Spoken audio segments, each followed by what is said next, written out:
Welcome to the Sunday Movie Marathon. I'm Max. I'm Trombopoline. Trombopoline. And this is the episode 73. Yeah! Congratulations, guys. How are we feeling this week? I still have COVID. I feel like basically fine. I'm just like, I've got a bit of a, wouldn't even say sore throat. It just kind of, it feels almost like it's full of phlegm that I need to get out. Kind of snotty, gross, but otherwise just need I'm to all hack right. it all out. Just need to choke it all out of your system. Yeah. None of the viewers needed that. Viewers? they, none of them needed to hear that. I'll probably just be need all to right give it a by good old tomorrow, but yeah. for now, so good. still got it, so we're still recording remotely. Yeah. Whereas I'm fine. I'm living life. Yeah, good. Darcy got it for about 3 days. She complained the entire time. Grand total of like 4, 5. Yeah, I'm on day 5, so I was hoping, I'll be all right by then, because I felt basically fine yesterday, just a little bit worse than I am today. And like loads of people I know only had it for 5 days and then were fine. Everybody's That's different, I abhorrent. suppose. Why does everybody else get it so much easier than me? Yeah, I know. I almost died. It seemed like you had the short end of the straw, to be honest. I did. Yeah. It was annoying. I lost everything in that storm of COVID. A whole lost 11 everything dear to me. days. And even afterwards, I was still like zoning out. After I tested negative, I was still zoning out a bit. I'm still very tired, very fatigued. Still coughing up phlegm like Chris, just coughing it all up. Yeah, still going on. Yeah, I'm so still it never coughing. goes away, really. I feel like we're all going to be coughing to some degree. Actually, maybe not Chris. Yeah, Chris hasn't I'm really still been doing coughing, that. actually. Chris has been faking it. I've just been drawing the lines when Darcy's not been looking. Don't even have anything red to draw He gets with, out do his you? red Sharpie and he's like, Yeah. this is another line for me. I don't really fancy going into work today. Not going to go into work today. Another line it is. Don't look at me like that. Just have a bottle of lemon juice hidden in the room that I just keep squirting on the tests. Nice, good old lemon it juice. to go positive. You say that. I've seen so many like TikToks about actually not working. Apparently it works if you do it We on all a cat, have a good old squirt. It's good old squirt of lemon juice. That'll do you. Spurt. So because of that, Chris has fucked the podcast again, and we're going to have to do the next episode. Maybe in person, but we're going to have to watch the movie separately. Yeah. We'll see. Yeah. We'll see how it goes. I think we'll be all right to record together. It's just, we probably would be able to do it, like we'll do the marathon together. I just think we'd be really cutting it thin and possibly not getting it done in time, so it's just easier. Yeah, I don't think we'd do it. Next week is so busy. Is it next week? It is, isn't it? Well, Oh god, it's already the 6th. Yeah. Oh well, what can you do? Well, let's not jinx it, my friends. We'll see how it goes. Good point. You never know, the world might burn. Cheers. We watched some movies. We did a free-for-all recommendation. So we all recommended a movie. We watched them all of those. All 3 of them. So we watched The Big Lebowski, we watched that other one that I picked, Few Good Men, and the other one, There Will Be Blood. And Chris picked the first one, so take it away. Yeah, so I picked The Big Lebowski, directed by the Coen brothers from 1998. The film is about a guy called The Dude, who is played by Jeff Bridges. He's kind of like the slacker, stoner sort of guy who lives a very carefree life, who one day, out of nowhere, has 2 Russian, I guess, like almost gangster sort of people break into his house and get him, basically torture him and say, where's the money? It turns out he was actually mistaken for another guy with the same name as him. And because of that, he ends up being recruited by this richer man to find his wife who has gone missing. It's just it's a quite complicated movie plot-wise because there's like a million things going on. That is true. I wasn't expecting the the film took, because I haven't seen it, so I wasn't expecting the plot that actually happened. I was like, oh, okay, this is what this is about. Like, my mum just came into it saying it was just like a bowling movie. I didn't think she wanted to give it away, to be honest. Yeah, it's definitely more than a bowling movie. She was like, you'll love this. It's a bowling movie. Ask Chris if he's ever seen it. And then just, that's it. That was the only context I got. So I was very confused. They do bowl, though, to be fair. Yeah, They do. They do bowl. That's like, I like how the crux is like, the whole point is that this movie would never happen if these guys didn't break in and piss on his rug. That's the only reason any of this happened. Yeah, It was kind of like Nobody in that sense. The movie Nobody, where like the whole plot hinges on like just a little small bracelet being stolen. But he funny really because missed of that that. rug. Yeah, it tied the whole room together. Yeah. Mate. So, surface level thoughts. What does everyone think of this film? I know I'm the one who's seen it the most. I've seen it loads and loads of times, but Max, you've only seen it once before, am I right? Yeah, this is my second time watching it. Wasn't much of a fan when I saw it the first time. I don't know why, really, because I really enjoyed it this time around. I guess just like, you know what you're in for in the second go round. It was a lot funnier for me, and I don't think I really laughed all that much on the first go round. But this time, I was howling, man. I was in tears. I was laughing so much. I think the Coens do a really good job of combining comedy with mystery. I think that's kind of their vibe, their directorial vibe.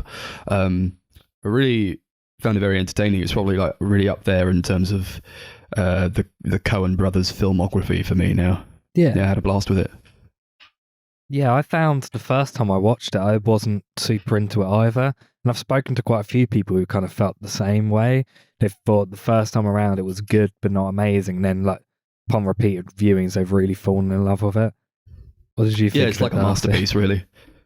I'm trying to like gather the thoughts, because I didn't really have that sense of I didn't not like it, if that makes sense. So maybe I'm just part of the other percentage of people that actually did like it on the first go round. I mean, yeah, like I said, I wasn't expecting it to go where it did, but I mean, it was fucking funny. I was just watching this stuff happen, and it was just like one thing after another, and I just thought, where the fuck is it going to go now? But I kind of like that, though. I like the fact that I kind of went in expecting... I'll be honest, I probably expected nothing, to be honest, and then it just, it was great. Yeah, I think pace-wise it's very interesting because it's like simultaneously has almost like a leisurely sort of hangout pace, and at the same time is also flying at 1,000,000 miles an hour. I feel like the plot is like so complicated and convoluted, but it kind of almost feels unimportant in the grand scheme of the film. I feel like most of the film's literally just seeing these characters and how they respond to all these things going on. There's a lot of strands. Yeah, a lot of strands to kind of things connect. happening. I think the Coen brothers love doing shit that's like they know what they're talking about, but it's like really personal to them, so you'll never figure it out.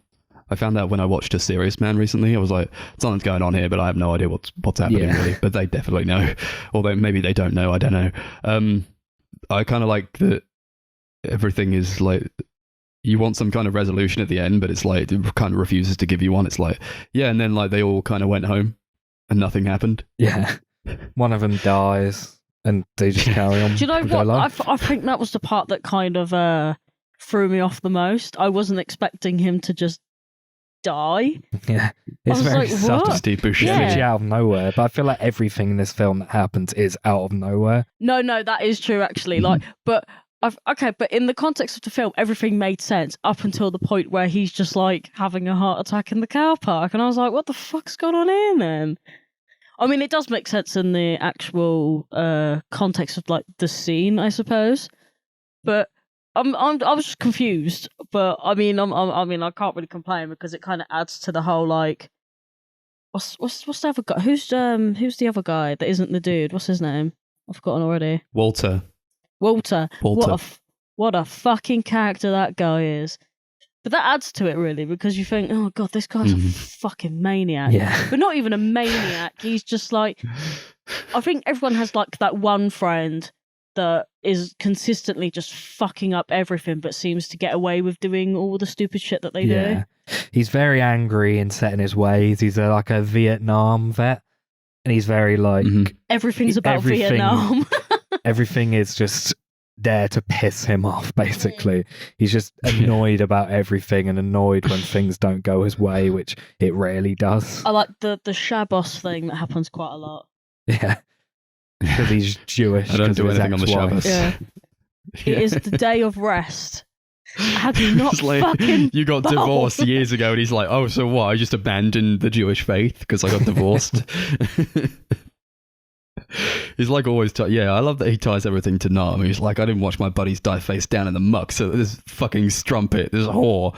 And the dude's just like, well, I don't see any connection to Vietnam. He says, well, there isn't a literal connection, dude. I like the fact that that's always brought up as well. Like, why are you talking about Nam? This has nothing to do with I found Nam. that to be quite an interesting and funny commentary on, like, you see, like, these kind of veterans who are like, yeah, well, I've fought this, or like people who are kind of defending like the military in a way. It's like they fought so that you could eat that sandwich on your plate, and if not, then you would be a slave to the Vietnam War if we had lost. It's like, yeah, okay. Why do you got to take everything there? Like, it doesn't matter. Yeah.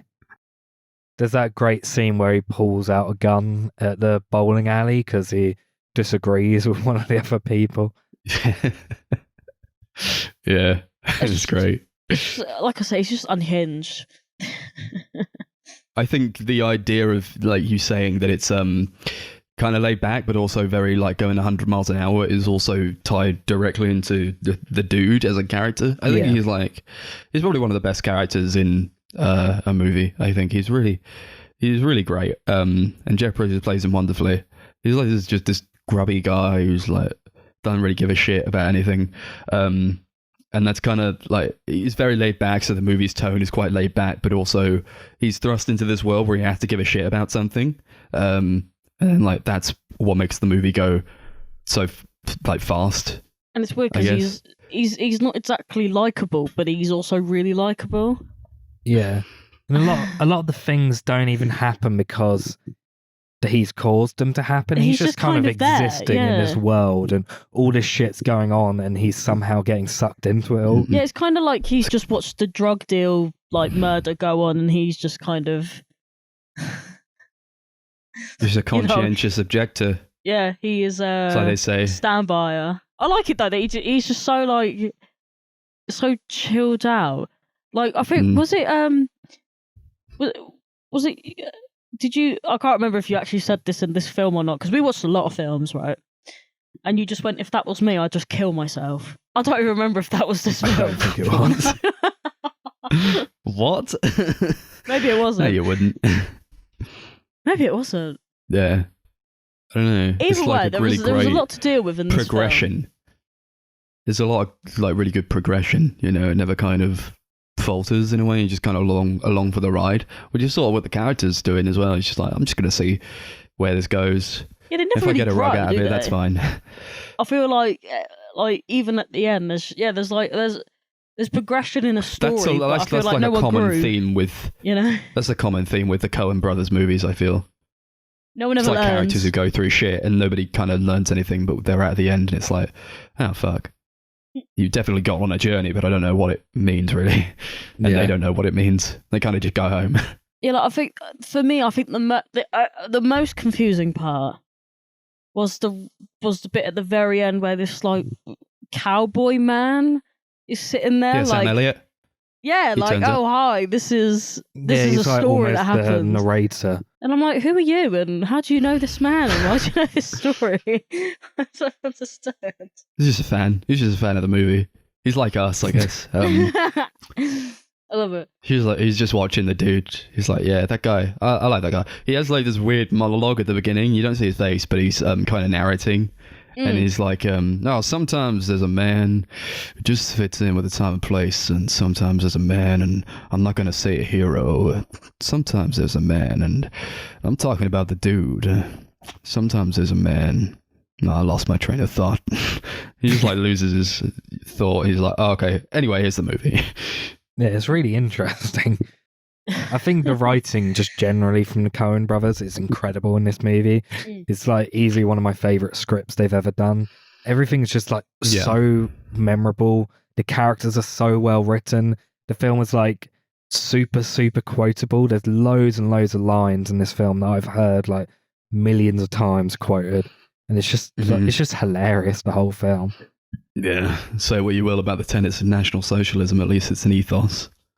That's fucking hilarious. It's like, they were talking about like how the guys who peed on the dude's rug were probably Nazis, but the guys who came into his house while he was in the bath and put a marmot in his bathtub were nihilists who didn't believe in anything. So it's like saying, yeah, these guys, they don't believe in anything, but at least the Nazis, they actually had some kind of a meaning to them. They actually knew what they were about.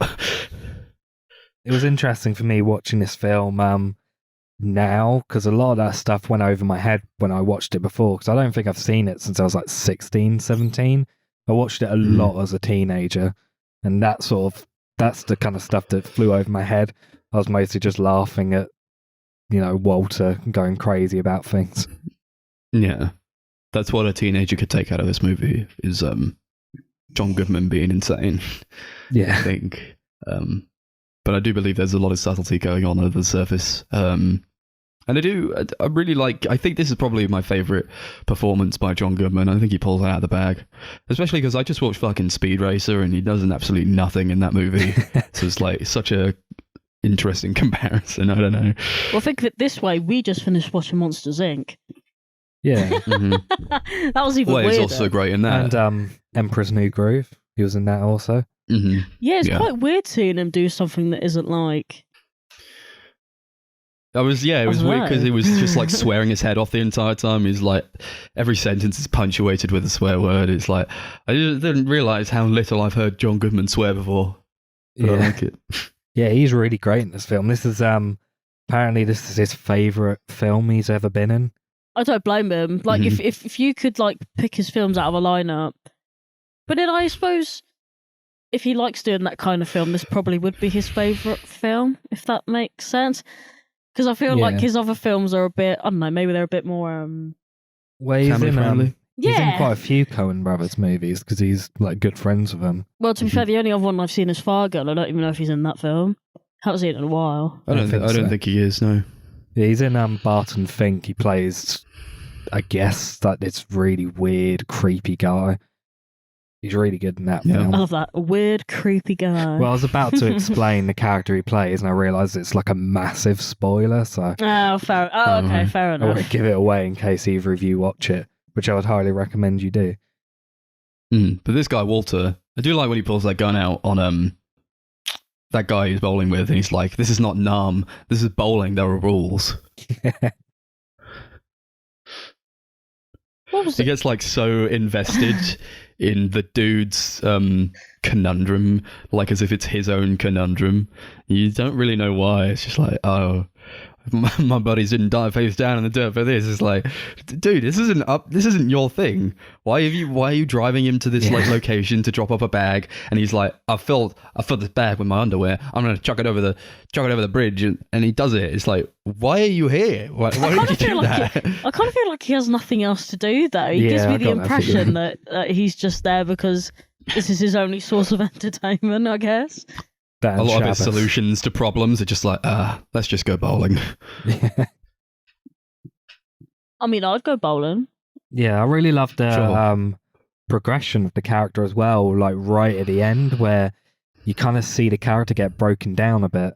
Like throughout the whole film, I feel like he's got this really tough demeanor. He's always like saying like "fuck you" to their friend Donnie, played by Steve Buscemi. And then when he dies, like right at the end, they like scatter his ashes, and the wind like blows them into the dude's face.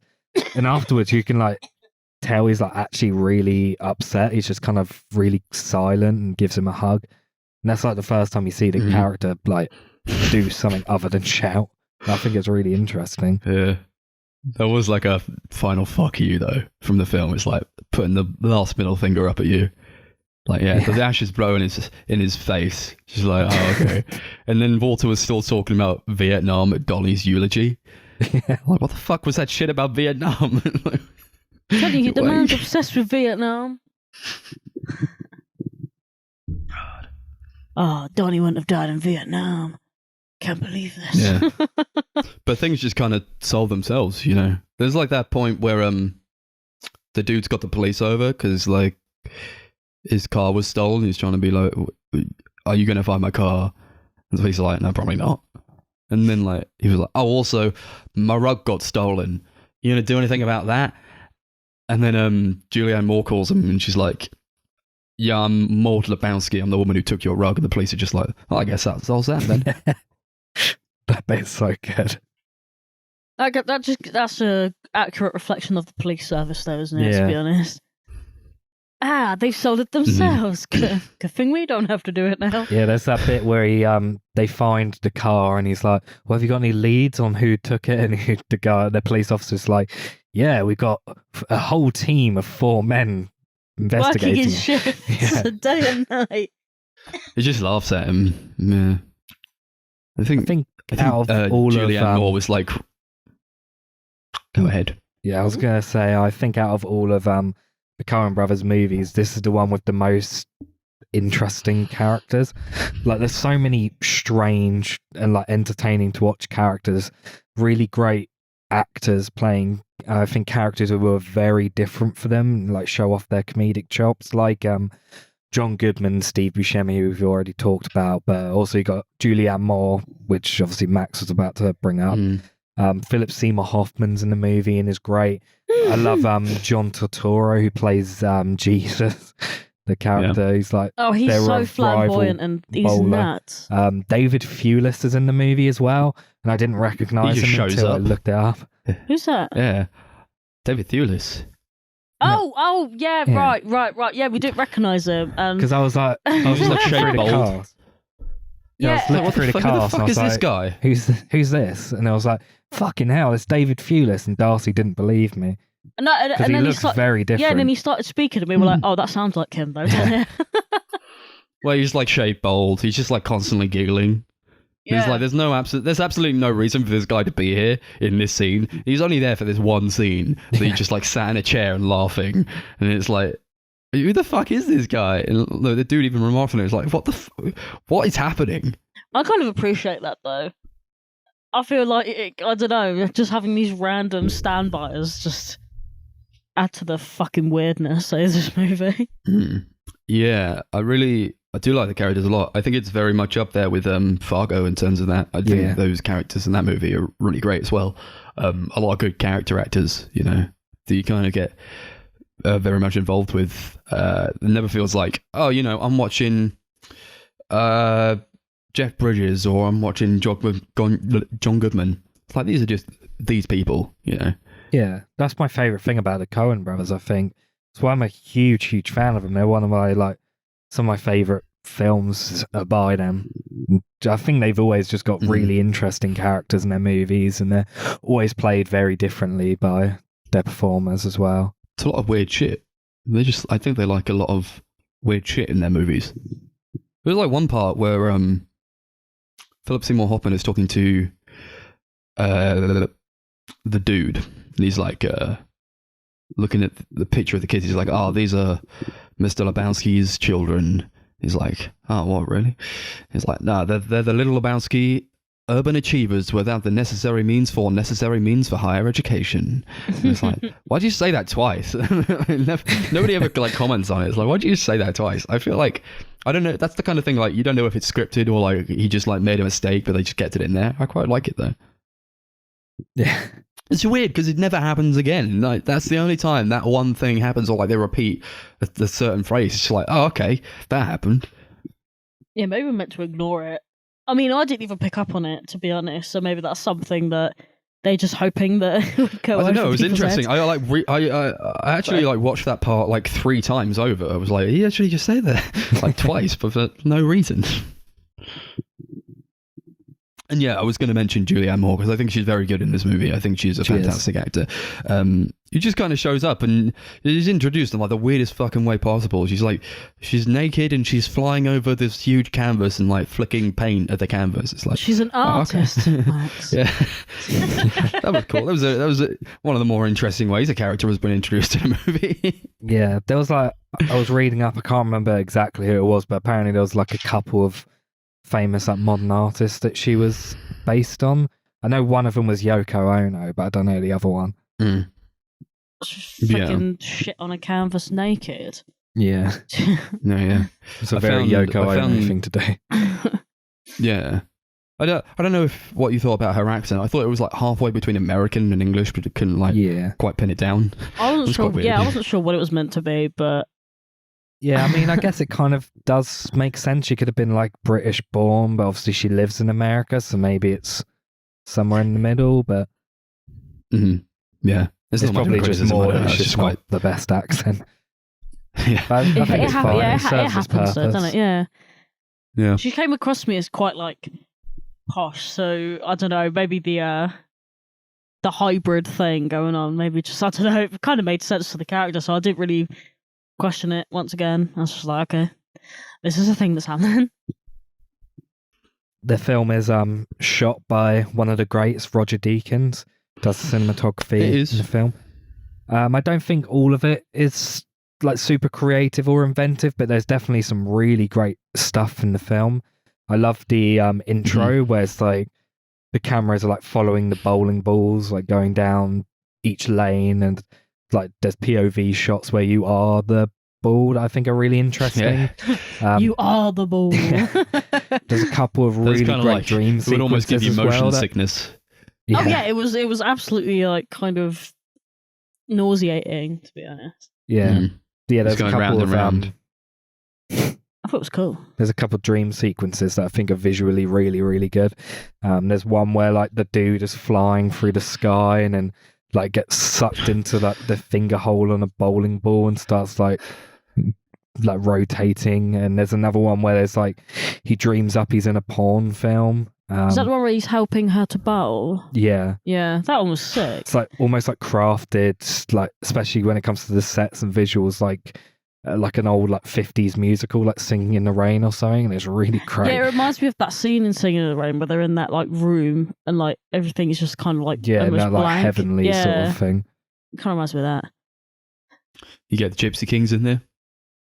A little bit of the Gypsy Kings for their cover of Hotel California. Just as this guy, Jesus, I think John Turturro was playing him. It was really good. But he's like bowling and like it's kind of in slow-mo and he's all dressed in purple and the bowling ball is pink and he kind of licks the ball in slow-mo. Yeah, that made me feel sick. I'm not going to lie. But the song is a banger.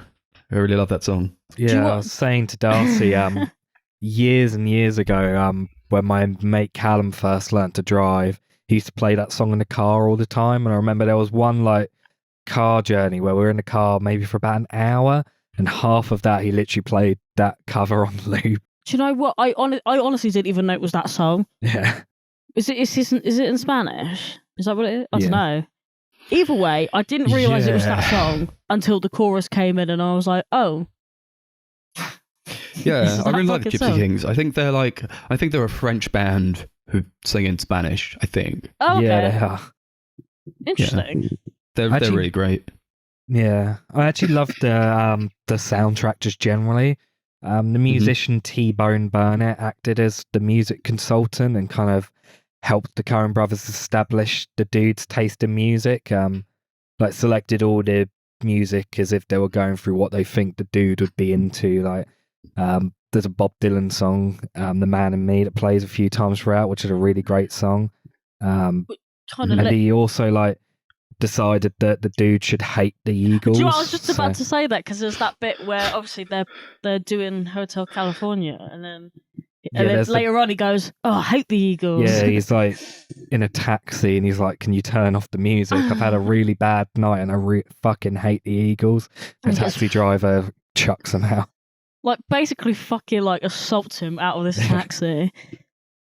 That's the kind of shit that if I was a taxi driver and someone said my music was shit, I'd probably be like, my fucking taxi, mate. My taxi.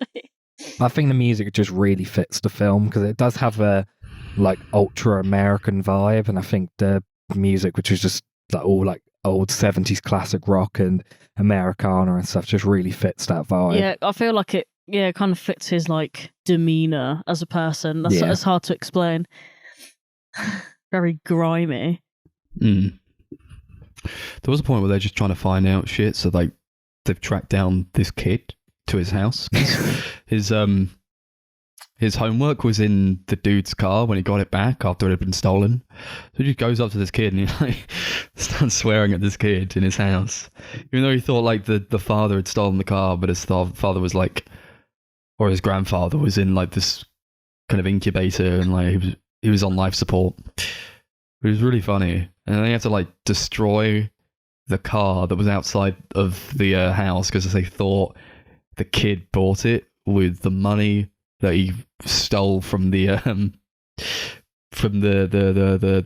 car boot that they had. And then this guy comes out and he's like, fuck you, I just bought that car. And he smashes up the dude's car because Walter's smashing up his car, this really nice red car, this sports car. And it's like, oh, fucking hell. All this, it doesn't even matter. You didn't even need to do this. You got yourself into this situation. Like, you really didn't need to do that. And then, like, there was, like, a really good way to do, like, visual storytelling when, like, it just immediately cuts to them in the car, like, eating In-N-Out burger. Oh, and all the like, Donnie windows was are like, smashed. oh, you know what? That's by the In-N-Out, isn't it? Yeah, we could go get In-N-Out. And boss is like, shut the fuck up, Donnie. We're talking about something else. You're out of your depth, Donnie. You're out of your depth. And then it just like cuts and they're eating In-N-Out burger. In-N-Out burger in this smashed out car. Yeah, with the windshield's like, yeah, they've lost. gone. I like how it was just like silent. Like just no one wants to. Just no one speaking. There's no need for it, really. Really is great there? use of editing there. Although I do like the bit Also, later like, on when, where he's like, he's cracking. He's crack. Yeah. Yeah, it's just weird scenes. There's that part where Julianne Moore goes into the dude's house and she's like, make love to me now, and they just have sex. It's like, oh, okay, that happened. And then like you kind of automatically know what she's doing when she's like doing all these weird poses in the bed and like holding her knees up to her head and stuff. I'm like, oh, okay, she's trying to get pregnant here. So there's just like a thread. There's just one of the many strands in this movie that kind of just like it ends and you're like, okay, so she's probably pregnant and like, it doesn't even matter. Yeah, that's quite late in the film as well. Mm-hmm. Yeah, they kind of insinuate to it, don't they? Yeah. Because that cowboy man says something about it, and that was it. That's kind of all you ever get to find out about anything. So weird. Why did that need to be in the film anyway? But I don't. Why? Funny. Yeah, why anything? That's what this movie is like, though. Yeah, they're just Like, yeah, setting this up might as well loads of happen. different things. Yeah, I thought like at the end, you almost want there to be like an explosive conclusion, but it's like everything's tied up, so what else could possibly happen? Yeah, they tie it up quite like nonchalantly, like Yeah, it's almost so as if it casually doesn't done. really actually matter, which I actually really like. I think the first time I watched it, I was like, "Oh, okay, that's that then." But upon repeated viewings, I kind of appreciate it a lot more. I feel like it Mhm. makes sense though, because you can't have a film that's this kind of chilled out, mad in its tone, then end it on something like really mental. I think it only works because it's just kind of like, and this was a thing that happened. Here's your life, carry on. It's like, oh, okay. It doesn't always have to be like this weird theatrical like thing, I guess. I just feel bad for Donnie, to be honest. Yeah, poor guy. He was just living life. You just wanted to bowl. Yeah, great. One of my favourite Coming bits is around. where they're talking about Lenin, and Donnie's just sat behind him and he just keeps saying, "I am the walrus." Oh Yeah, yeah, what it the really hell was gets that me. all? And he's like, I am the walrus. I am the walrus. It's like, what's that famous saying that Lenin said? I am the And he's walrus. like, "I'm the walrus." Yeah. It was like It was like right at the beginning of the movie. They like kind of hit you with like the guy pisses on his rug and he's telling Walter about it, and he's like, "Oh, this Chinaman pissed on my rug," and he goes, what is it? He's like, "Oh, dude, Chinaman is not the preferred nomenclature. Asian American, please." A lot of great writing, just generally. Mm-hmm. Apparently, the dude says "man" 147 times in the film, which is like nearly 1.5 times a minute. And they say the F word 292 times in the film. Nice, good, like that. I like that a lot. Yeah, the second you read facts like that, you start like picking out for it, because I kept going, when's he going to say "man" again? Just waiting for it. Just every sentence. Yeah. It was like literally every other sentence, to be honest. Mr. Treehorn treats objects like women, man. Are we good to Should we go on to ratings? ratings? Ooh! Yeah. Yep. I like how you did that at the same time. What should we rate it out of? Well, your Please tell movie, me. you pick a rating. I think that's unfair. Pick a rating. Dudes. Dudes. Couldn't pick your own rating. Nah. Right, dudes. You Yeah, this snooze, you is a- lose. Really great movie. I really love it. I could see myself revisiting it again soon. Now I've rewatched it. Feel like I kind of forgot a lot about it.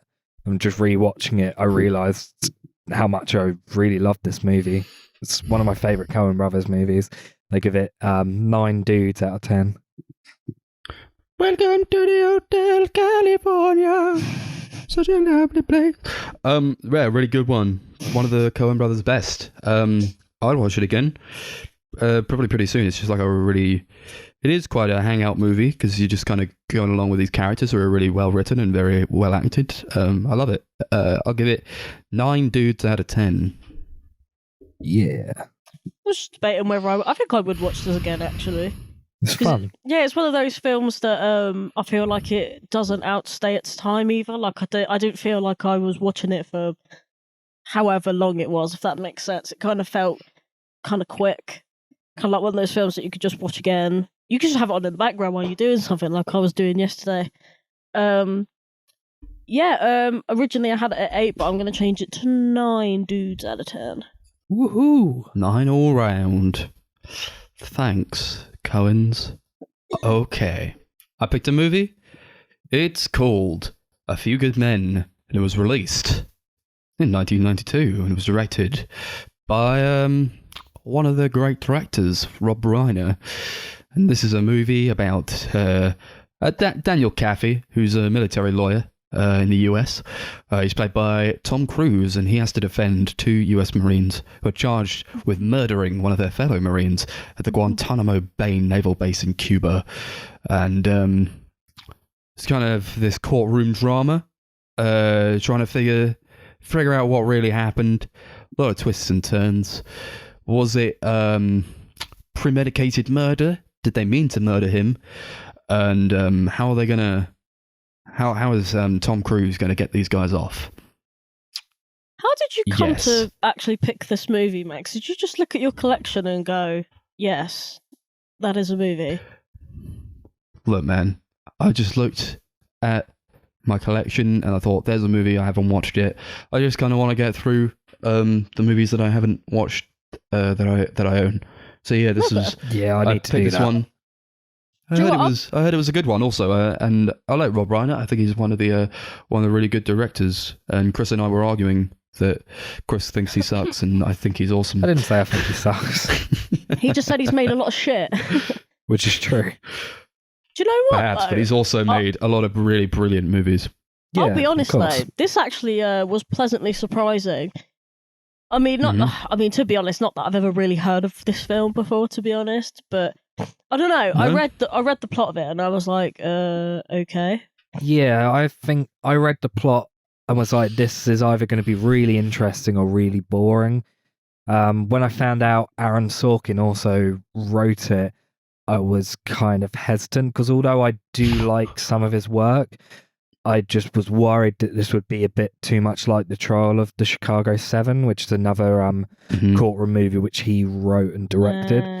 But this is much better than that. I think that film definitely has positives. There's definitely things I like about that film. But everything I like about that film, I think this film also does, but does it a lot better because they've actually got a talented director behind it. I guess that's why you've got they call it a classic, I suppose. I don't know, I really like this film, actually. I wasn't expecting to like it at all, but I really did. But I don't know why. I can't explain to you what made me like it. I just wasn't. There was like a small dip in it where I was bored, like a small dip, and then all of a sudden it just swept me back in, and I was just like, I'm not going anywhere until this is finished. Like I think at one point Chris paused it, and I got really pissed off. I think it just does a very good job at investing you in the story, which is not something that Trial of Chicago 7 did for me personally. You want to know how this pans out. You want to know what's going to happen at the end, and I think they do a very good job with the pacing of it all, and like understanding when to go into the courtroom and when to have these more pulled back moments where they're just kind of discussing things in Tom Cruise's house. I think it's all very, very well done in that area. I think this is probably the only film that I've liked Tom Cruise in. Do you think? I really like Tom Cruise, honestly. I think I've kind of sung his praises before. I really like him as an actor. I think he's very good. I think he's very good for this role. He's more of like an action man these days, but he had a lot of movies where he just did really well, just really good performances, you know. Yeah. And this, I think, is one of them. For me, I don't really like him, but I think a lot of that comes down to him outside of film, just him like as a person. But also, I've never really been super into the action stuff he's done recently. I think when he's in a dramatic role like this or Eyes Wide Shut, he's really, really great.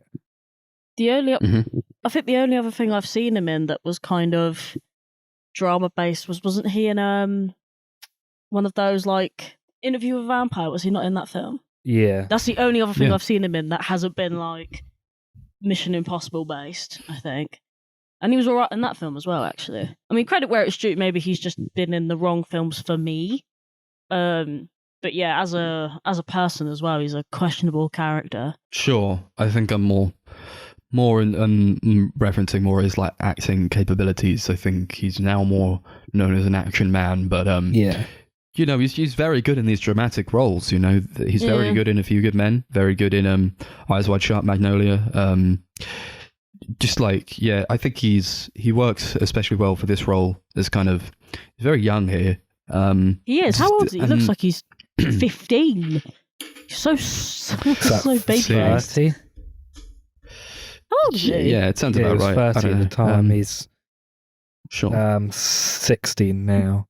Oh shit, I didn't realise it was like that long. Well, you know what I mean? Like, it didn't feel as long as... Do you know what I mean? Like, he doesn't seem that old. That's what I'm trying to say. I'm tired. I wouldn't have assumed he was 60, is what I'm trying to get at. Well, he keeps fit, you know. He's got to do all those Mission Impossible movies.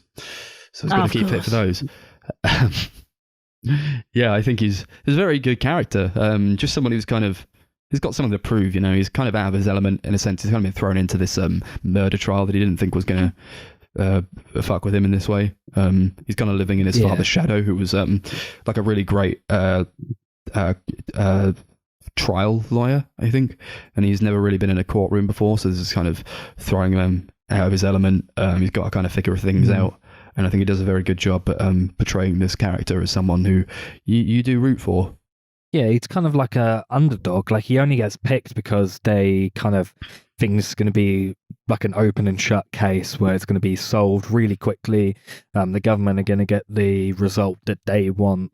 So they just pick this new guy who doesn't really have much experience, expecting that will make it go quicker.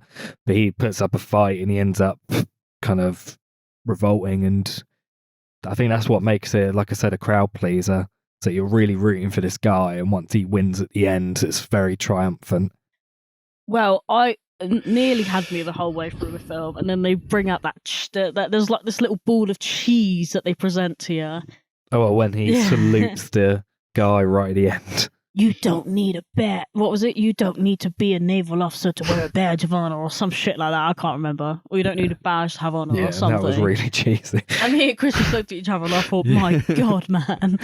And he just goes like, Tin Hut, there's an officer in the room, and he fucking salutes him. It's like, oh, God. Don't be so fucking corny. This movie is kind of... Yeah, this movie is kind of corny, I will say. Yeah, And the music can be corny. works. Music can be quite corny. I think my main problems with the movie kind of come from like the fact that it looks so clean and like there's no wear and tear in the visuals. Everyone's very pretty and just caked in makeup, and there's no grit to the film that you kind of expect from I guess something that's going for themes as upsetting as this. Yeah, like even when the scenes where Tom Cruise comes back and he's been drinking and he's drunk or whatever, that is like the least convincing drunk person I've ever seen in my whole life. Like, it just didn't appear to me as like someone who was like intoxicated in any way, shape, or form. Like, he could have just been upset, and I would have been like, okay. Yeah, they're like, here, Tom, put on this wet coat, and we're gonna spray you a bit with some water. We're gonna water you down with a watering can. Just make sure the makeup doesn't run.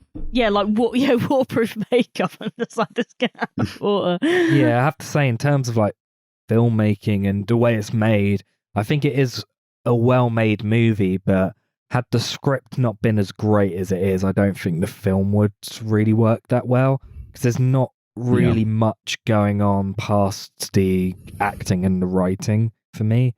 Well, yeah, there is only so much in this film happening, isn't there? Yeah, that makes visually, sense. I don't think there's much that's that interesting.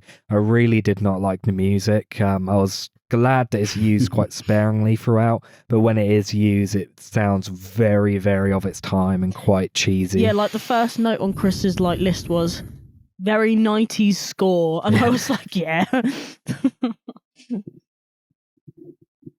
Yeah, they were like walking through this. I think it's Tom Cruise and his mate who were walking through this kind of nice suburban street. And all the leaves are on the ground. It's like autumn. They kind of painted a picture of suburban America that I think was quite prevalent in certain movies, or especially at the time in like the 90s. It kind of feels idealized, but it feels very fake and too clean. Like it's just made for movies. Like as though they put like each individual leaf in a specific place. And yeah, I don't know. It's just like you don't get the realism from that, I don't think.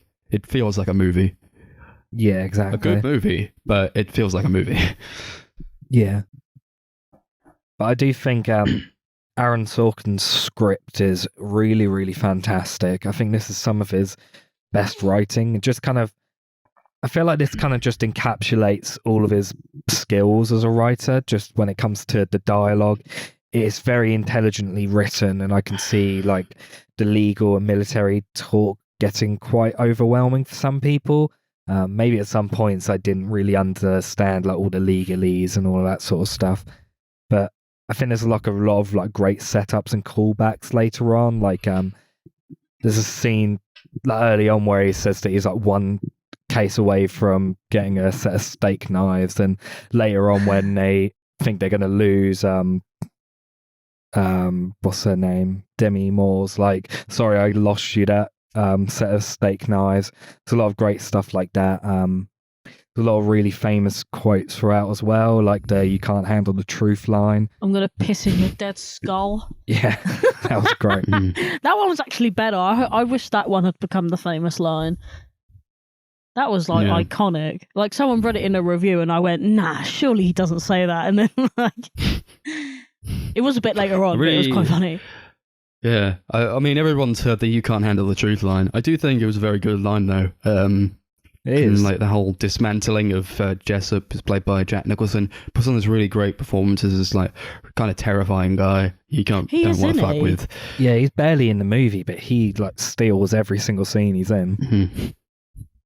I thought that reveal was just like really well done, brilliantly paced, and very well acted from both Tom Cruise and Jack Nicholson. And there's no music there either, so it's just this mad reveal, and you're kind of left to sit in it while everyone goes, "Wow, I guess that's that." Yeah, Tom Cruise like breaking down this man until he just snaps and lets everything out. I kind of do prefer that there was kind of like nothing going on in the background there, because you're kind of like in the moment, and he's just like, "God damn, I did." It was like, wah! Yeah, if you put music in there, it would become way too corny. Yeah. So. I liked it actually. It was probably the best way to do a reveal like that. He's just so something not to be like... said about like. There's something to be said, I think, about just the way that was handled, and like I understood where Jack Nicholson's character was coming from. It's like, yeah, if like you want to talk about like how terrible we all are, but you don't want to talk about like the nitty gritty stuff that like we hide behind closed doors to keep you safe, you know, on the Cuban border. He's got a It's good like, point, don't though, know. I think. I think there's some credence to that probably, but like it's also, you know, he's still like a really terrible guy who did this awful thing. Yeah. Yeah, I love the way the film kind of explores the military and like the political aspects of like American military. It seems to criticize like their methods and make you like question the structure of like military power, but at the same time it kind of helps you kind of understand it in a way. Something I really loved about the movie is that they do set up both sides of the argument, both sides of this like court case, so you kind of get both sides. Although the film definitely makes you root for Tom Cruise and Demi Moore, they definitely make you understand the opposing side and kind of understand why, you know, the court case exists to begin with. And that's something that I thought was really well done. I don't think I've ever seen like a courtroom drama do that sort of thing. Well, yeah, not with the military anyway, but I felt like, I don't know, maybe it's just if you have that sort of, if you think a certain way, you would see both sides of it anyway. Yeah. So I don't really understand the need for them to kind of Yeah, I really think explain why there needed to be a case. Of course there needed to be one. yeah, pretty much every other courtroom drama I've seen has a very clear side of who's right and who's wrong, whereas this, I feel like it's not quite as black and white as that, which I really like. Yeah, I think if you, for the most part, I think everything has that kind of grey area where there are some things to consider, but then if you don't take I was worried that it was going to be like a propaganda movie. I've heard that Top Gun is kind of like that, where like what, Top for the Gun military, came out and like a bunch of people like joined the Air Force. Because it was like kind of propaganda for the Air Force and the military. Oh, I was kind of worried that this was going to be like that. Da. And I was kind of worried about that, especially because it is very clean. It looks very clean and prim and proper. It kind of paints sort of an idealized version of you're in the military. You're gonna like look really nice in a uniform, and you're gonna have to do all these like really epic things, and you're gonna defend your country. Wouldn't that be awesome? But it doesn't go that route. I'm very happy that it didn't, because I wouldn't have, I'm not really a fan of just like movies that exist to show like really epic action in terms of like, you look at these guys are cool and they exist. Don't you want to be these guys? Yeah. Something I actually really loved about the movie is that there's no action in it at all. It's kind of, it shows the military, but it never shows them at war. The only time they're outside of even the US is when they go to Cuba. I can't imagine, like, being one of those people that would want to be in the military. So I feel like this is one of those films that if you're not into it, I don't know if you ever leave with that sense of being like, God, how noble are these men? I don't know. Did anyone feel like I don't know, like what was happening was like a noble cause or anything? Because I just didn't. I don't know. I'm not really patriotic either, though. To be honest, maybe it's not my. But at the end of the day, when they got off with like they were dishonorably discharged, I was like, yeah, they ain't going to prison though. So like, whatever. Yeah, I felt kind of bad for him though, because that one of the guys was like, oh, that is my whole life. I would rather be behind bars for the rest of my life than not be in the military. But even if you were in jail, you wouldn't be in the fucking military anymore. So, did you not get the better end of the deal? A lot of talk about the code, the code that they follow. The bro code of the military. Yeah, they got the military bro code that they got. Yeah. Yeah. Yeah, I found that really interesting how they kind of show that people in the military kind of have to follow orders even if they think they're wrong. Mm-hmm. Well, yeah, because, I guess if they don't, they're going to end up, dead or injured or discharged or something. This is the thing, though. Yeah, if you are so wanting to be part of the elite squad, you're gonna do whatever to stay in the elite squad, right? You can't show cracks. Yeah, I thought it was exactly. quite interesting when Tom Cruise is like in the room with these guys at the beginning. They don't really do much. They just kind of stare at the wall, and like they're very. I think it's kind of like a sign of discipline in the military, at least. Like you just kind of stare at the wall and you don't make any sort of facial expressions. To, You're right? like, sir, yes, sir, yeah, and it's like make your answers as short as possible. Just get out the facts. I was worried that they were gonna paint these guys as like maybe they were innocent, but like you don't really care for them because like they didn't really show much sign of humanity. But then there's like a great scene where like he kind of breaks. I think it was Dawson who kind of breaks that Demure, who is starts like shouting at Tom Cruise. I thought that was really great. You kind of, and then you could relate to him and you could understand where he was coming from. Yeah. Oh, he's actually a person. He actually could speak. He has thoughts. Yeah, I liked that the court case as well is a lot more complicated than these guys are innocent or guilty, because like they are guilty, but the reason why they're guilty is kind of what the case is about almost. Yeah, because it's like they still got charged with behavior unbecoming of a Marine, because they still did it, and they should have. I think it was about standing up for people. It was about standing up for the people who can't stand up for themselves, and that's what they should have done for the guy Willie. Yeah, that's what they say at the end, though, isn't it? That's when he's like, we should have helped that man out, and it was like, well, there you go. That's why you're not a Marine anymore. Goodbye. James from Twin Peaks goes, "That's bullshit, man." And Dawson's like, "Nah, bro, we fucked up, man." Yeah. I was trying to figure out where the fuck I recognize that guy from. I was like, oh, he's James from Twin Peaks. Oh, Chris said it like almost immediately. He went, "It's that guy from Twin Peaks," and I was like, "Oh, I don't know what you're the talking first about." shot of you see of him, he's like in shadows and you can barely see him. And I was like, "Oh, it's the guy from Twin Peaks." I don't know what. It was actually quite an amazing skill. I was actually quite impressed, to be honest. The worst character from Twin Peaks. Yikes. I thought it was like a really great scene where they were interrogating the medical examiner too. Well, like, this is just like really weird kind of seedy guy who's like, you don't really know whose side he's on, but he's like, he says that Santiago was poisoned, but there was no trace of poison within his body that was found. I would say that he's but he on said his that they were own like side. undetectable. Yeah, he said they were undetectable poisons that could have killed him. But then he also dismisses the idea entirely that underlying conditions in Santiago could have contributed to his death without the need for poison. And this is why I'm saying he's on his own side, because Tom Cruise then brings up the fact that he's like, oh, so you're telling me that if you had done your job properly, he wouldn't be in the military in the first place? And he's like, no, I don't know what you mean. It's like, that scene was really great. You fucked up, my man. It's always a really good It's always a really good moment when he catches someone in a lie. It's like, was it like, if Santiago was in the or like when anyone catches anyone in a lie, it's like, well, if you were, they were talking to James from Twin Peaks, and he was like, oh, if you were outside in the Jeep by like, and you didn't get back until 4:45, how could you have been in the thing by the barracks by 4:20?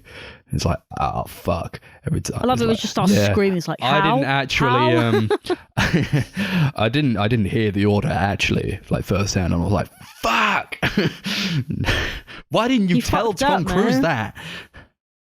They're like, oh, why didn't you tell me that? And he was like, you didn't ask, sir. It's like, you do you not know how this works? You're supposed to tell your lawyer everything. You don't speak unless you're spoken to. Well, it fucked him. Yeah, they did. They did fuck him. But he brought it back. He clawed it back in. Yeah, all those bits where someone gets caught out on a lie is just so satisfying to watch. Like, except for that one bit that you just brought up where, you know, there's kind of the side you don't want to have like a upper. But like anytime Tom Cruise just like reveals a lie about someone, like the bit where he like asks Jessup about his affairs, how he brought a bunch of bags, and the fact that he like made calls to like who he was going to see when he was there, and he was like, well, how come this guy didn't pack his bags at all, and he was getting on a plane in a few hours and he made no calls? Like, that bit is just so great.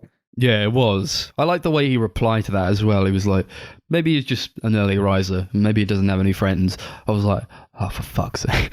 Like, yeah, it's not fact, is it? It's like speculation. And yeah, like, yeah, he's technically right. I don't know. This is like the only thing about the film that I think it's my own fault, really, but I kept like picking like bits of the film apart, because there's this guy that I watch on YouTube who's a lawyer, and he watches things like movies like this, and then he'll like pick apart like parts in the courtroom that actually won't be allowed to be used in the courtroom. And I spent the whole movie going, he wouldn't be able to say that.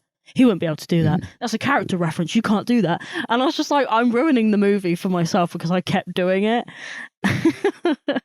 But I kind of appreciate it, because at least you know in a film that, you know, you can do whatever you want because it's a fucking movie. So who gives a shit? But I was ruining it because I kept going, you couldn't do that. You wouldn't be able to get away with that. These aren't facts. Yeah, I was sort of doing that as well. Oh, you were too? Yeah, okay, I'm glad I'm not the only one. I was literally like, you cannot do this. Oh, well. It was like painfully obvious in this movie, more so than like the other movies, which kind of, they have this same kind of problem, but like, there's like one woman in this entire movie. Yeah. And we said in the last episode, like, Chris said, none of these movies are going to pass the Bechdel test, and none of them did. I just knew. I didn't even know anything about this movie, but I just knew it wouldn't. But if your main character is like a man, then there's not really much you can do, I guess. Like, yeah, of course. You're not going to have two female characters talk about something that's not related to the main character or what they're going through. But it was like kind of painfully obvious in this one, where it's like the only woman is Demi Moore. It's like, okay. Yeah. They still like make remarks about like Jack Nicholson says you haven't lived if you haven't gotten a blowjob off a woman who outranks you, and it's like I don't appreciate that. I know he's like a bad guy, but it's like, come on. Yeah, no one actually needed that line. That line did not need to be in that film at all. Apparently, one of the executives gave Aaron Sorkin a note, which basically said, "Why is Demi Moore a woman if she's not going to sleep with Tom Cruise in the film?" And like, apparently his response was, "Women have purposes other than to sleep with Tom Cruise." Shit, do they? Yeah. I like her in the movie. Thing to She's very say. good. Yeah, she's good. I think this is the only time I've actually seen her in a film. I was going through her like filmography and I hadn't actually seen anything she's in. Do you know what? I will. Yeah. I will bring up the question though of, I mean, it might be an accident. It might have just been like coincidental, but why have her in the film if she's going to be the only woman? Like, should you not have had other women in the film, or is it just like it was just a coincidence? Like, she just happened to be the only only woman in the film. Like, why have a woman in the film if you're not going to have any other women in the film? Or does it not matter? Do you know what I mean? Maybe, Yeah, I don't know. Maybe I'm just matters. overthinking that, but I don't get it. You know, inclusion. I'd have to be more in there. Why not? Yeah, I can't complain. She was good. I haven't actually. I don't think I've seen her in all that much either. I've seen her in Ghost. That was a good movie. But I've yeah, not seen much her aside from in that. The Hunchback of Notre Dame and Beavis and Butthead Do America. She's in the Hunchback. Is she playing? Yeah. Esmeralda. No fucking way. She's sick. She was in the second one What as do you well. mean? She's what? She played Esmeralda, the only woman in that movie? Was she the only one? That's crazy. Probably. No. Do you know what? Maybe she's got a track record. Maybe she's got a contract There was a where female every gargoyle. film she said she's the only woman. There we go. Maybe. I've solved Nah, the case. because you know, Whoopi Goldberg was in Ghost, so she wasn't there. Fucking love Whoopi Goldberg. Should we go on to ratings? Yeah, sure. What do you want to rate it out of? Do it at a code reds. They're like, oh, did you perform a code red? Like, oh, I didn't. Do you know what a perform code red is? I'm sorry. Yeah. Yeah, I thought this was a really great film. I think the first act I wasn't super into it, but as soon as they got into the courtroom, I was just really into everything going on from there. Great writing, really, really great acting. Just a great experience. I'm glad I finally watched this movie because it's been on my watch list quite a while. I give it 8 Code Reds out of 10. Yeah, it's a good courtroom drama. Really like Rob Reiner as a director. I think any man who makes something like The Princess Bride, Spinal Tap, When Harry Met Sally, and this, he's all right in my books. You know, he's one of the greats. I'll give it 8 Code Reds out of 10. Hello. I enjoyed this movie a bloody lot, and I wasn't expecting to enjoy this movie a bloody lot. Apart from the fact that I was picking apart all the stupid courtroom nonsense, but then at the same time, I was so invested in this story that I just kind of stopped giving a shit after a while, and I just thought, do you know what? I want to know what happens. I need to know how it ends. And do you know what I liked most in the movie? When I'm not fucking bored. 9 Code Reds out of 10. Awesome. Chris just moved my jeans. Yeah, because you're rustling it into the microphone. But they're my jeans. Yeah, but the Darcy, last stop thing rustling your jeans into people the want to microphone. hear when listening to a podcast is the rustling of plastic. Well, you know what? Some people who like ASMR might actually enjoy me opening my jeans. Then listen to Okay. ASMR instead. Well, yeah, listen. Should we start an ASMR jeans podcast? Yeah, maybe we should. We buy different jeans. Everyone, comment below. Darcy, start your own jeans ASMR podcast. Right. So then I picked a movie. And I picked a movie that on many a TikTok I have spent hours looking at random film things that come up. And it tells me that this is the greatest movie ever made. So I thought, do you know what? Put your money where your mouth is and we'll give it a fucking watch. So I picked There Will Be Blood, directed by Paul Thomas Anderson from 2007. About a silver miner who's like a oil tycoon. His name's Daniel, and he moves to California, where he digs up this like oil-rich land, and has adopted someone's child from a baby. I guess his co-worker died, and he uses this like family image to like gain trust of all these people in California, and meets a preacher called Eli, but he's also a twin apparently, who's also a Paul, and I'm confused by this man, and we'll explain that in a minute.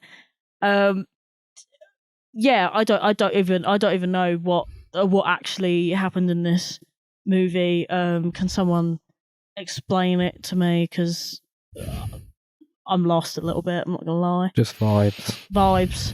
Oil tycoon man moves to California. Oil Digs vibe. land. Oil vibes. Well, yeah, I think you got it in one. I want to know what Okay. you thought about it, Darcy, because you haven't seen this movie before. I've seen it a couple of times before, and so has Chris. I just wanted to get your initial thoughts before we say anything. So I'm just gonna blurt out like initial thoughts on ramblings, and then we can kind Is of TikTok right? talk about that. What was that? Is TikTok right? Is TikTok correct? Oh, I mean, it was fucking fantastic. I don't know if I would say this is like the greatest movie ever made, but a lot of people would probably disagree with me on that one. But then again, it does come down to just personal taste. And I think, if I'm totally honest, as fantastic as this movie was, it's not my kind of genre of a movie, so to speak. You know, I'm not really into the whole like tycoon, oil, cowboy looking men.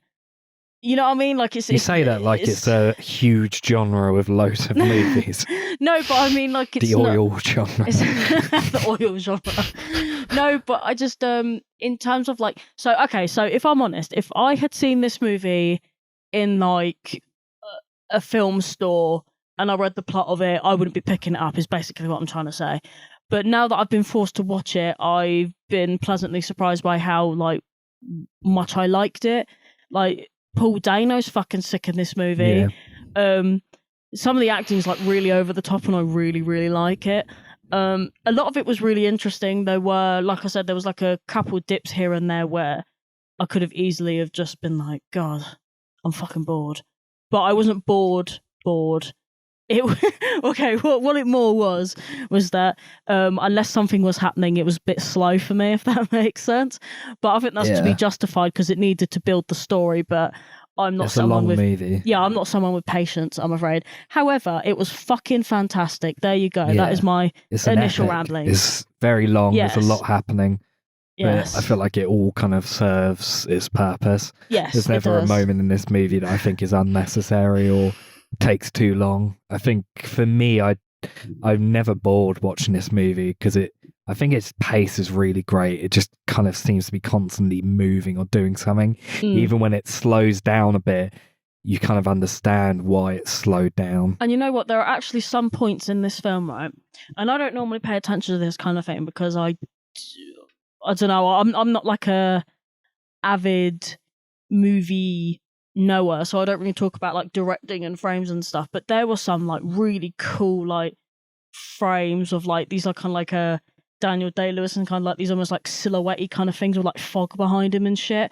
Sexy. I was like, I want that on like a postcard or something because they were like lush to look at.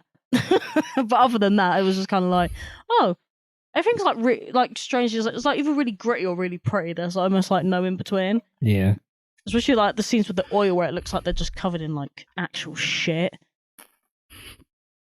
It's either gritty or it's pretty. It's Pretty much. Yeah, I think it's a good one for it. amount, like a good explanation of it. Yeah. Good Although, descriptor. Yeah. do you know what I think one of my favourite parts of this film though was Paul Dano preaching in this like church thing, like this little church pop up, and he's like, "You got up for this? Be gone, devil, be gone!" And it was like so dramatic and so over the top, and I was like, "That is fucking hilarious." I enjoyed that a lot, actually. He's pushing the spirit out of the woman with arthritis, right? Yeah, like and the he camera. was so he's like over pushing the camera out, so the camera kind of acts as that it spirit. was so sick. I was like, He's like this pushing is us out. insane. Never thought I'd ever enjoy a scene of a preacher, but there you go. This is it's like a horror movie. I consider it a horror movie. Pretty much. It's fucking terrifying. It's like opens with like just horror movie violins. When that happens, it's like you're in for some fuck shit. Yeah. Like you're in for like a ride. It's 2 hours and 40 minutes long. I started this at 10 p.m. I don't feel the time for this though. Did you say 10 p.m? Yeah. So I finished it. God. It was past midnight. I was very tired, but so I guess this time around I kind of felt the length, but only because I was tired. But I kind of got the feeling that like I could put this on at any time ever and just watch it. It goes by very well for me. They're very smoothly paced, and I just I think it's one of the best movies ever made. It is, for me at least. Understand the ideas you're getting at, Darcy, where like, the idea of a oil man tycoon is not my genre. I get it. It's not really about that so much as I think it's about this character of Daniel Plainview. It's like one of the best character study movies ever. It might be the best. I don't know. I think Daniel Day-Lewis plays the character really well. He's got a lot of... He's got very a lot interesting, of, isn't he? Onionic layers to him, I think it's it's one of the great performances, in anything. Yeah, I completely agree. This is one of my favourite performances in any film. It's interesting what you say about it not feeling long at all and kind of flying by, because that's something I feel about Paul Thomas Anderson's film Magnolia as well. I think that's something he just does really well. I can't think of a single film he's done where I've felt its length really badly. I think all his films for me just kind of fly by. Yeah, I think...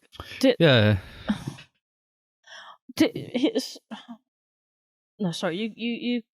You carry on because I don't want to say anything in the moment of being lost here.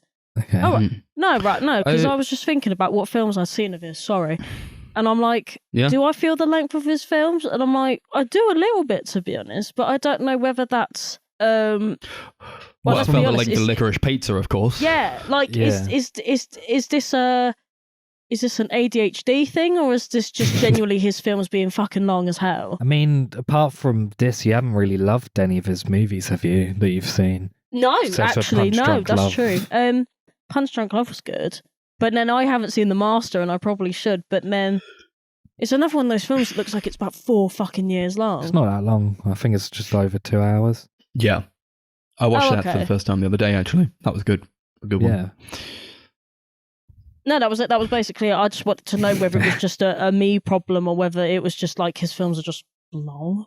He is a really great director. He's one of my favourites. And looking at his filmography, I feel like this is one of the ones that stands out as like one of his most unique films. This is really, really different for him, I think. A lot of that, I think, comes down to its setting. Like, he's done pretty much all his films are period pieces. A lot of them set in like the 70s. He goes to a lot, like in Boogie Nights or Licorice Pizza. But this is like in the early, like late 1800s, early 1900s, which I don't think he's explored in any other film. But also, I don't think he's done like a film on this sort of scale. I think Magnolia is like an epic in a way, but in a much more dramatic way. Whereas this is a very grand film. Like, Yes, even I was past just that. looking at the runtime of that Magnolia film, and I just thought, Jesus Christ, that's a lot. Do you know what? It's whatever, innit? But no, back to this movie. I don't know. I think as far as like a movie goes, as much as like, because I really like this film, don't get me wrong, but I don't know if I would ever watch this again, and not because I didn't like it, but because it was just so. I felt like I had to be in the mood for it. Like, I don't feel like I would ever actually be able to bring myself to watch this film I again. get that. It's a very, very moody movie. This isn't the kind of film where I'm like, oh, I'm in a really bad mood. I want something to pick me up. Let's watch There Will Be Blood. I don't know. You watched that scene with that preacher man. That was quite something. It's oppressive. It is. Yeah. It's an oppressive movie. I must admit, It's though, very one of creepy. like, yeah, think this is it. It's like one of those. It's very tonally atmosphere. very interesting. Yeah. It's very, like Max, as you just said, very That's it. tense and atmospheric. It kind of, there's some like dark humor sprinkled throughout, I think, as well. There's points where it almost kind of is like a very, very black comedy. But a lot of it is very cold and harsh, I think.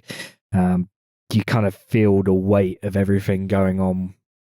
Do you know what's really weird? Like, I don't know how. I don't know if anyone's going to bring this bit up in this film, but I'm actually like really like. I don't know. There was that scene where he was doing where they were like arguing in sign language, and to be honest, that was fucking sick. A weird thing to be impressed towards about. the end where he's arguing with his son. It's great. I think it's just you don't really see a lot of that kind of thing in films where like you're actually engaging with like issues of being deaf and sign language and things.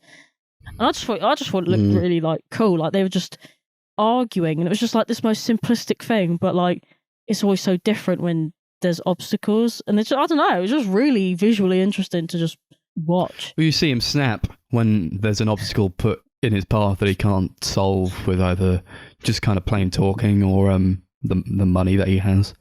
There was a really great scene. I found it to be quite upsetting. He's just kind of talking to his son. He's like, you have none of me in you. You're just a bastard from a basket.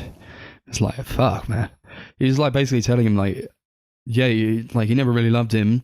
And we kind of knew this all along. It's like, he never really loved HW. He was just there as a prop to kind of present himself as a family man so that he could sell his business to different villages and towns, you know. Mm-hmm. It was quite sad, I think. And it leads to him just like, he's so lonely and just a broken man by the end. All he has is like his massive amount of money, but he never loved anyone, you know. Yeah. I think Daniel Day-Lewis is the perfect pick for this role as well. Like, I can't think of anyone who would be able to do it quite as well. When I think of Daniel Day-Lewis, I think of this character. I think that's because he just goes into the role. Like, he just transforms in everything he's in. Does the same in Phantom Thread, I think, really well. With this film, apparently he used like oral histories from the time period to create Plainview's voice. Okay. Like, to get the accent exactly how someone from that time would have had it. I appreciate that though, because he could have literally have sounded like a cowboy gone wrong, Yeah. like easily. Apparently, originally the character was going to be played by Philip Seymour Hoffman as well, because until his character? Yeah, before Philip Seymour Hoffman died, this was the only Paul Thomas Anderson movie he wasn't in, but he wanted to kind of distance himself from his past and not have anyone who was in any previous movie kind of almost giving like himself a rebirth. And also Hoffman was doing Synecdoche, New York at the time, so they wouldn't have been able to do it. I can't regardless. imagine him being in And this. yeah, I can't imagine him doing the role. I can only imagine Daniel Day-Lewis doing it. I mean, Well, I it makes don't the know character much his of own. him. Yeah. This is it. But I've not. I mean, I have seen him in Lincoln, but like, I've never known him to be that. But then I've not seen enough of his movies, so no one should put me on the cross for this or whatever. But I've never really seen him to be like like that well-renowned actor that everyone's like, whoa, it's Daniel Day-Lewis. I'm just like, oh yeah, it's Daniel Day-Lewis. Yeah, well, he's Up until I considered saw to be this, that. by the way. He's considered to be like the great. Like, Yeah, that's what no I mean. one Like, is as good as him. Like, if he's in a movie, then everyone else in that movie is going to be completely overshadowed. I mean, do you know what? He was absolutely insane in this movie. Like, I was almost believing that he was the oil tycoon man. He's not Daniel Day-Lewis. I don't know who that man is. Yeah, I think I don't know if it was before or after this movie. He said he was retiring from acting, and he keeps coming back every few years. And every time he does a role, everyone's obviously talking about it because I was going to say, has he's he going been to in be great anything in else? I don't think I've. Since this, I think he's only been in Lincoln and Phantom Thread. I could be wrong, but I'm pretty sure that's it. Lincoln was in 2012. Phantom Thread was okay. So Phantom Thread was probably the last. That's film. his most recent film, yeah. Okay. I didn't realise it was that late. I thought it was earlier. I don't know why. No real reason for me to say that. Just he's a man with a lot of hatred in him. He's like, well, he literally says, "I've built up my hatreds over the years." It's like accurate. You really get that he fucking hates people. Yeah, the entire you feel time. it. You're like, if he didn't have to talk to anyone, he wouldn't. And everything he's put up, like if this family image is a facade, and he actually tells this guy who comes up who says he's his brother, and he tries to work for him. He's like, I guess he's kind of found someone who maybe he can sort of relate to and kind of tell him how he feels about everything. So it's like, there's a really famous line where it's like, I have a competition in me. I want no one else to succeed. And I hate most people. And there are times I look at people and see nothing worth liking. Like, fucking hell. It was such a fantastic scene, man. Yeah. It's insane. The visual acting from him, just in what you see from his face and his visual performance, his physical performance, it's some of the best I think I've seen. It's very subtle a lot of the time. There was a part where he finds out this guy has lied about being his brother, and he like puts a gun on him, and he says, and he basically admits that he's not his brother, and you just like, you see this flare in like his eyes, and it's just like basically communicated with his eyes, and you're like, this guy is pissed off. This guy is so mad. And you completely understand. No words are spoken. I think that's what this movie does very well, is the idea of visual communication, showing, not telling. Like 15 minutes of this movie, from the beginning to the 15-minute mark, no talking. Doesn't even, no words are spoken. It's really good. It's just visual storytelling. It's really well done. Yeah, it is. That's something I think Paul Thomas Anderson's always done really well. He's a fantastic writer, but he's also a fantastic visual storyteller. Mm-hmm. Mm-hmm. I think as much as Daniel Day-Lewis is really brilliant, I think, if everyone's going to be overshadowed by him, it's pretty amazing that Paul Dano kind of isn't. Yeah. He still holds his own. He plays like two characters. One guy called Paul, who you never see again after this one scene, and then Eli. I think there's this clash of two different worlds where Eli's more within his church, and that's kind of a clash of the old the old ways. That's kind of leaning into this new, where you get like the turn of the century from the 19th to the 20th century. You see like the old battling with the new, where Daniel Plainview is kind of this guy who's like a capitalist. He's going into oil, and I think it's a lot to do with a lot of greed and like the clash between these two powers. Like, who's going to win? Why, in the end, who does win? And can anyone win if all you're fighting for is basically just money and greed? Yeah. I think at the same time, although they are kind of at odds at each other, I think they're kind of doing very similar things in different ways. I feel like they're both, in a way, kind of power hungry, where they kind of believe themselves to be like of a higher power to others, and they kind of prey into others' weaknesses, where Eli is kind of this head of this church and kind of sucks in people into his world of religion and almost controls them and makes them like he is. And Daniel kind of uses all these people to monopolize. He's kind of trying to overpower people and use them for his own greed and his own good. And I think it kind of all culminates into that final scene where we're shown how, because Daniel is much more money driven and much more of the future, he's kind of prospered and thrived and has this huge mansion with a bowling alley in it, and Eli has kind of suffered and he's got nothing, and he's left to kind of crawl and like beg Daniel for just a little piece of what he has. And I think that's kind of something interesting that the film does. Hey, he was owed money he never got. That is true. I thought, yeah, right at definitely the end there, two sides of the same coin. Yeah. I would have pulled down and fuck him up. I genuinely did. Like, at the end, he came in and I thought, I want you to fuck this man up so hard. But no. Yeah. Didn't get that, did I? Didn't get that satisfaction. That's true capitalism, baby. I didn't want him to... I don't think I wanted Eli to win. I didn't like him as like a person. I don't... as a character, fucking fantastically played, but as a person, he was very seedy. He was very greedy and power hungry, I think. So I think these two characters are at odds. Yeah, they're at odds, but they're very similar in a lot of ways. Yeah, they're like the same. And, I think there's probably a lot of biblical messaging in this movie. Mm-hmm. You know, you got the Sundays, this whole family, Eli's family. They're all their names are like biblical names. You know, you got like Abel, his father, and Mary. And I think the scene at the end where Daniel crushes Eli's skull with the bowling pin was definitely trying to reflect the story of Cain and Abel, these two brothers, and these characters are by marriage they're now brothers because he married his son married Eli's Mary? Sister, Mary. I thought that was pretty interesting. Yeah, I completely agree with that. I think Daniel, in a lot of ways, is kind of almost like the manifestation of capitalism as well.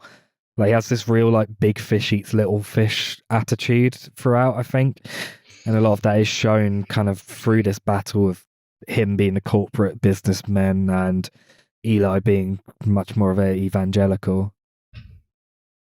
Mm-hmm. Yeah, you see like that part where he goes into the church, because I think Daniel's the kind of guy who thinks he can get anything he wants through just money, and when he can't get this bandy tract from this guy who won't give him his land, he's like, I'll give you $5,000. And Bandy's like, no, just go get baptized. And he's like, I'll give you $10,000 or some shit. Yeah. Like, just anything not to go to this church. And I think when he's in this church, he's kind of he's not in control anymore. And he's under Eli's power. And it's just like culminates in like, because he abandoned HW on the train. There's the iconic line of, I abandoned my boy. And she just like has to scream that over and over again. you see the hatred within his eyes at what Eli is making him say. Is like, say it louder and say it, keep saying it. It's like, all right, I'm gonna kill you. And I think there's a point at the end of that scene where you see Daniel like talking to Eli. It's like, you don't hear what he says to him, but I think you can kind of infer it.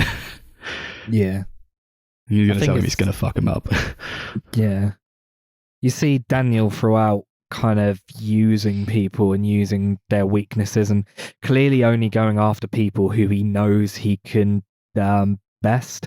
Like one of the early scenes is him kind of pitching this oil rig to this town, and everyone kind of sees the flaws in it and sees that they might be used, and they kind of ask him questions about it, and he just gets up and leaves and refuses to do business with them because he knows that he won't be able to screw him over. He knows that he won't have this power over him, and he, like, throughout, like with the oil rigs, you can tell that he's using people who aren't quite as intelligent as he is intentionally. There's a lot of like horrible injuries early on with people getting hurt because they're maybe too stupid to use the equipment or have been drinking or any of these things. And I think that's something I find quite interesting about the character and the depiction of him.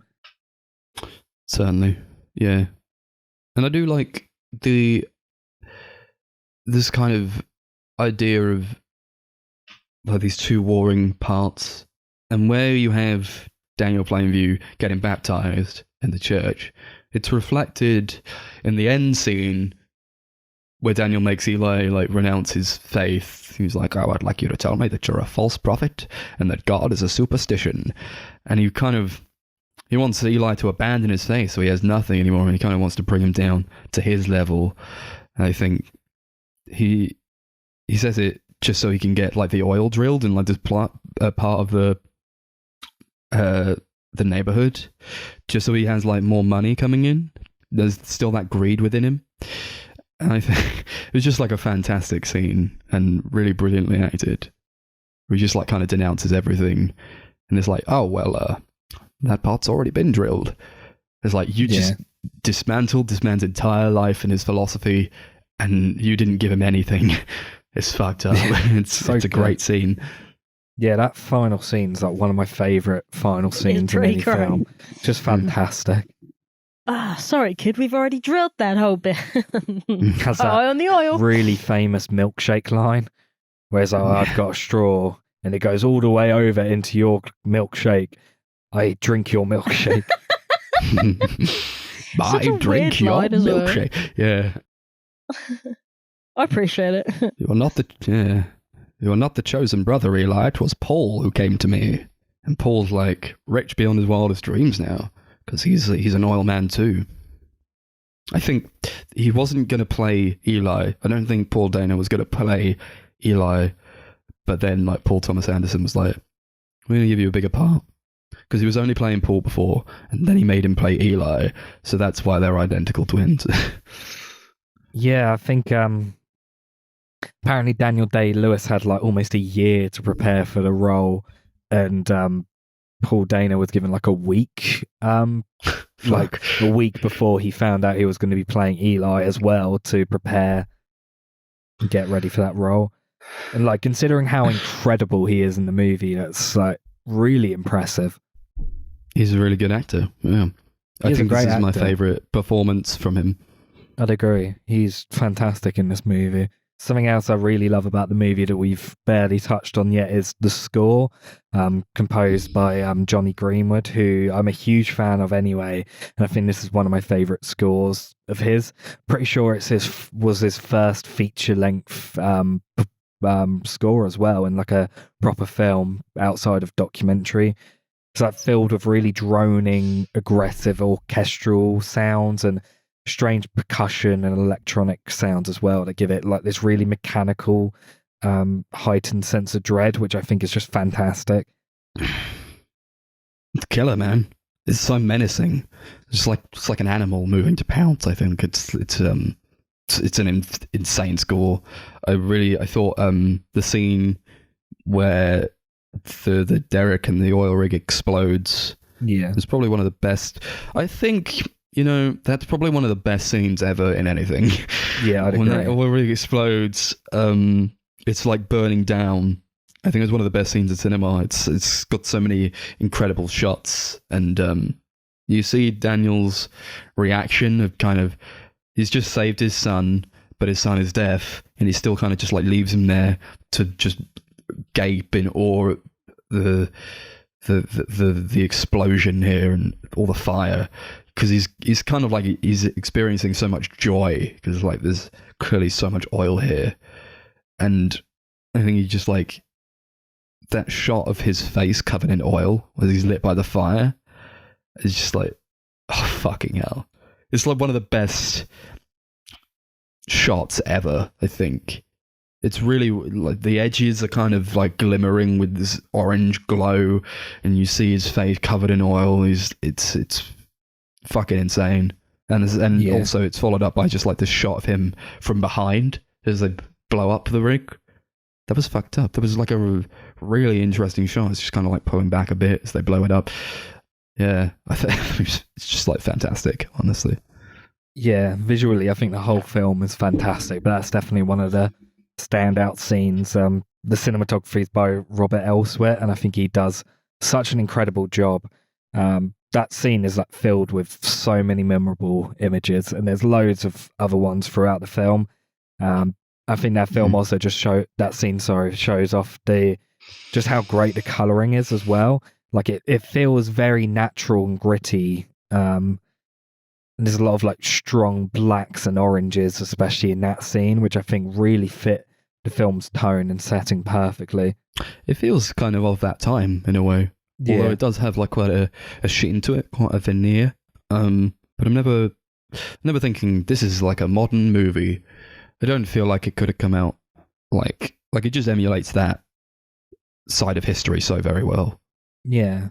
Well, Paul Thomas Anderson owns a vintage 1910 Path camera, Cool. which he actually used for a few shots in the film. Mm. Yeah, it looks amazing. Him like in the sea as well. Like when they're in the sea, he's like, "Yeah, let's go for a swim with his brother." And you like ask him about the Peachtree dance. Like, I say, take him to the Peachtree dance, and he's like, "Yeah." And that's when he kind of twigs that that's not his brother. Like he would have known if he was like around those parts, and like if he'd grown up there. So he just kind of like goes into the sea, and like you see his face just like bobbing up and down as he glowers at him. That was probably quite funny, I thought. Yeah. Do we have anything else to add? Or are we good to go into ratings? I would Got say anything, we're Darcy? good. Yeah, I don't know. I guess I wanted to come at this from like I wanted to know what Darcy thought about the movie because she picked it because of TikTok. I think it's one of the best movies ever made. I think it's well deserved, and I think I could have watched this at 5 p.m. or I could have watched it like at midnight, but I still would have sat through it all because it is so gripping and so intense. It's infatuating, honestly. Backed up one of the best performances ever, a couple of the best performances ever, honestly. And I think it's one of PTA's best movies. It might be his best movie. I don't know. It's kind of up there for me with Magnolia. I think those two are just like stunners. Yeah. Yeah, we'll go to ratings. Sure thing. Rate our milkshakes, obviously. Yeah, of course. Yeah, this is a masterpiece. Paul Thomas Anderson's like top 3 favorite director for me, and this maybe not as good as Magnolia or Punch Drunk Love for me, but it's definitely up there. I think this is like one of the greatest movies ever made. Just like such an epic movie in every single sense of the word. Yeah, 10 milkshakes out of 10, easy 10. I'm very glad I had the Blu-ray for this. They just have the DVD. You gotta get that Blu-ray for this one. You gotta watch it in the highest quality. It demands it. It's a 10 milkshakes out of 10 for me. Love it so much. So yeah, it's one of my favorite movies ever.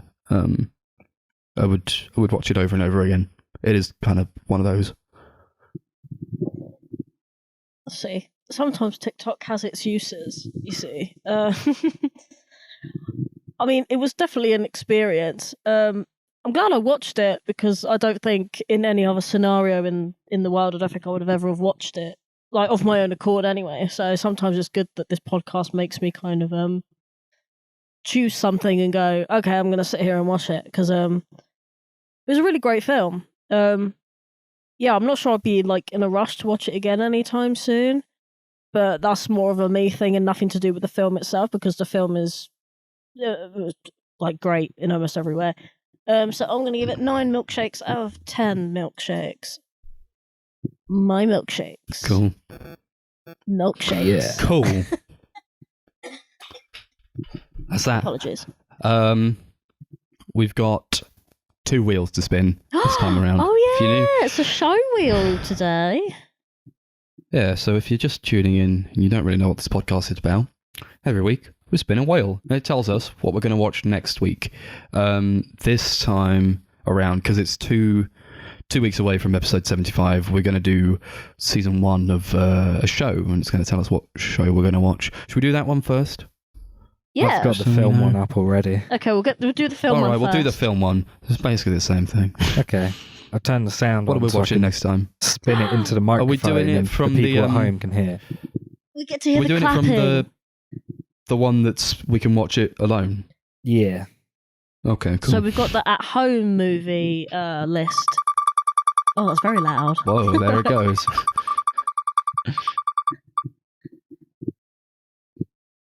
What are we watching? Interesting. What the fuck Oh, is Christ. that? It's you! So we put all of our names on the marathon list when we first did it, saying we Oh. can pick 3 films. It's a Max special. Max, it's you. So do you want to pick 3 films, Max? Just anything? You can either pick something that's on the list already, or you can just pick 3 films. Well, here's the thing. I thought about when we were going to do this, I wanted it to be like one where we could marathon them together, because it would be Okay. like something I would want Do to you want show to spin the wheel guys. again then? Is that what you want to do? It's up to you. It's never going to come up again, though, is it? Yeah, we'll do it again, because if that comes up, it's going to be something that I want to watch together. Okay. That's fine. Imagine if it came up with one of us again. To me. It's a shame. That was one of the golden ones that I was looking forward to. Pixar movies? Pixar movies. Pixar movies. Pixar movies? Yeah, I'm happy Any to pick objections? Pixar. No. Fine. No. Yeah. We'll each pick a Pixar movie then. Okay. Brilliant. What's on the docket for the next one? For the The next show. The show. For season 1 of a show. Just need to we're set doing it this up 'cause I completely forgot. Yeah. So we're doing this one my 2 God. weeks in advance, because the last time we did it 10 weeks in advance, because we just did it after the last show we reviewed, and then that show got removed from streaming. So we're doing these on streaming services, however we can get those, I guess. We'll see. I hope it's something epic. Hope it's something... Alright. We're gonna hope it's something spin. interesting, you know.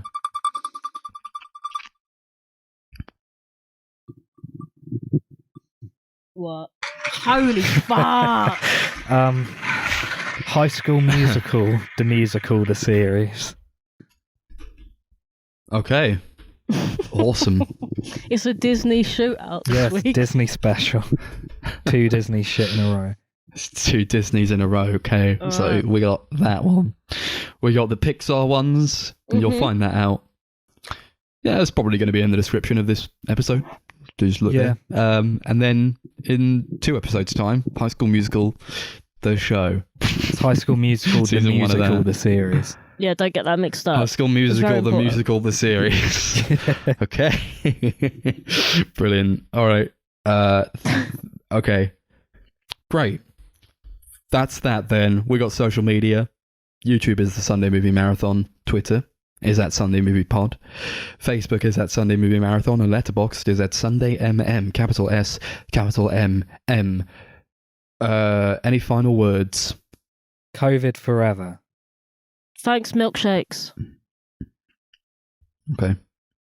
Bye. Tylko jedno w głowie mam, koksu 5 gram.